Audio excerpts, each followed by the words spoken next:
Buenos días, hermanos. Hoy 26 de abril iniciamos con una nueva unidad, la unidad 2, que tiene por nombre el Evangelio en la carta a los Gálatas. El tema del día de hoy se llama el único y verdadero Evangelio y nuestro texto se encuentra en Gálatas 1:9. Como antes hemos dicho, también ahora lo repito, si alguno os predica diferente evangelio del que habéis recibido, sea anatema. Es el apóstol Pablo hablando a la iglesia que está en Galacia. Aunque en un principio de su conversión de los Gálatas habían recibido un evangelio puro, después de un tiempo estaban siendo desviados por falsos maestros que distorsionaban la verdad, pero Pablo en esta carta deja en claro cuál es el error que sufre la convicción de nuestra fe en Cristo cuando se añade algún requisito a nuestra base de salvación, que es por fe. El punto 1 dice advertencia contra los falsos maestros. La pregunta es, ¿cómo sabemos en qué momento se anuncia otro evangelio? Tenemos que conocer la palabra de Dios para discernir en qué momento alguna enseñanza no calza con la misma palabra. Haré mención de la carta a los Gálatas comentando de entrada algunas falsas enseñanzas que hoy en día siguen algunas personas.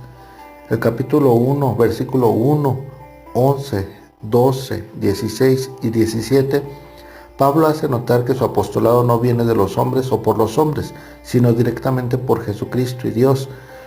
No buscó a los apóstoles como la iglesia romana quiere dar a entender al enseñar que Pablo fue ordenado por el apóstol Pedro, quien según ellos era el encargado de la iglesia.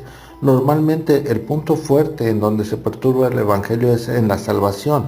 En el versículo 4, Pablo enseña que Jesucristo fue el que murió por nuestros pecados para librarnos de este siglo malo. No murió Pablo, Pedro, María o algún otro santo como para pensar que ellos pueden perdonar o redimir la vida del hombre. En el versículo 8 dice que si un ángel del cielo o el mismo anunciare, es decir, Pablo anunciare otro evangelio, sea anatema.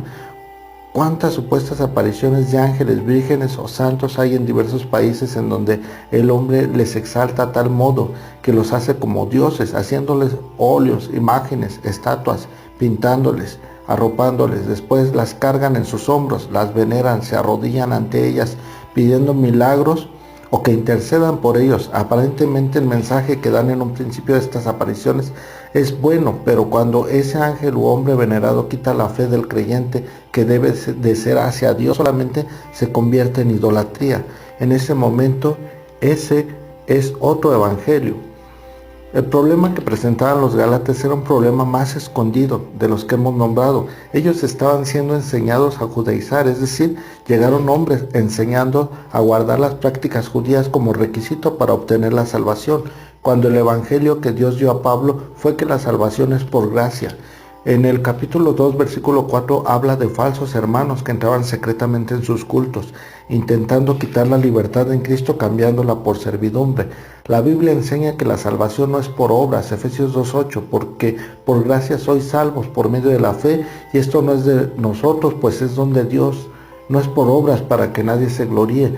Romanos 10:9, que si confesares con tu boca que Jesús es el Señor y creyeres en tu corazón que Dios le levantó de los muertos, serás salvo. Fe en Cristo, hermano. Cuando crees en Él no hay problema de confesar con tu boca que Jesús es el Señor. Romanos 5:1, justificados pues por la fe tenemos paz para con Dios por medio de nuestro Señor Jesucristo. Juan 3:16, para que todo aquel que en Él crea no se pierda, mas tenga vida eterna. El problema que enfrentaba el apóstol era fuerte, ya que aparentemente era la misma palabra de Dios. El Antiguo Testamento que daba a entender la obediencia a los mandamientos, como la circuncisión, guardar fiestas, el sábado, la comida, no entendiendo que estas ordenanzas se habían dado a los judíos no como requisito para salvación, sino como parte de su forma de fe. Pero al haber llegado Cristo, Él cumplía todas las cosas, y los que creían en Él fueron justificados para salvación. Ciertamente la ley es santa. El problema es que ellos pedían a los gentiles, es decir, cristianos que no eran judíos, que debían de guardar todos estos mandamientos para ser salvos. Pablo explica que el mismo Dios lo elige para dar el evangelio a los gentiles, mientras que a Pedro Dios lo deja dando el evangelio a los judíos. Gálatas 2:8. El grande problema que encontraba el apóstol Pablo es que no solo tenía que lidiar con los que se metían secretamente para judaizar, sino también con el mismo Pedro. Este es el punto 2 de la lección, resistir la hipocresía. Gálatas 2, del 6 al 14.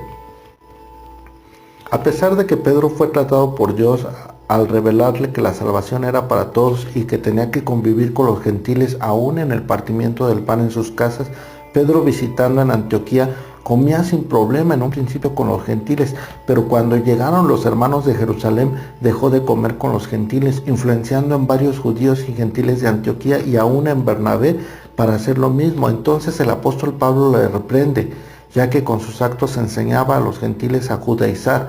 Pablo deja en claro que el hombre no es justificado por las obras de la ley, sino por la fe en Jesucristo, por cuanto por las obras de la ley ninguna carne se justificará.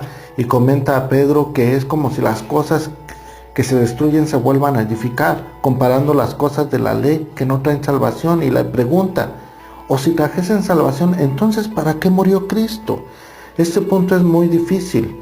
En la iglesia, cuando llegan enseñanzas que quieren desplazar la fuente de la salvación, que solamente es por la fe en Jesús, muchos se han equivocado.